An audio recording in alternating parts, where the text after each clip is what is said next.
A Botricioli i carabinieri hanno sequestrato in un bar 5 videopoker. Le indagini dei militari hanno preso il via dopo che una donna aveva segnalato che il marito, a causa delle continue perdite di denaro per l'eccessivo utilizzo delle apparecchiature, si era indebitato. I videopoker sono risultati irregolari perché non collegati con i monopoli di Stato e il titolare del locale è stato denunciato. È stato presentato questa mattina presso Palazzo Foti il seminario internazionale sull''ndrangheta, dal titolo L'area grigia dell''ndrangheta, relazioni di complicità e collusione tra cultura, economia e politica. L'iniziativa è stata realizzata dal Museo dell''ndrangheta e patrocinata dalla provincia, dal comune e dalla Camera di Commercio di Reggio Calabria.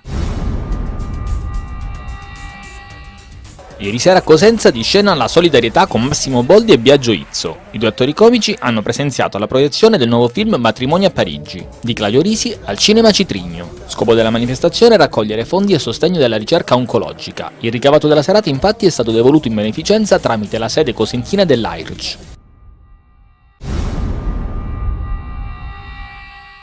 Si è svolto ieri alla Mezzia Terme, al Polo Culturale e Convegnistico Fondazione Tarina, la seconda edizione del Forum regionale delle bonifiche e irrigazione. L'incontro, articolato in 5 sessioni, è stato organizzato dalla Coldiretti Calabria e i lavori sono stati aperti dal presidente Pietro Molinaro e dai saluti del sindaco di Lamezia Gianni Speranza.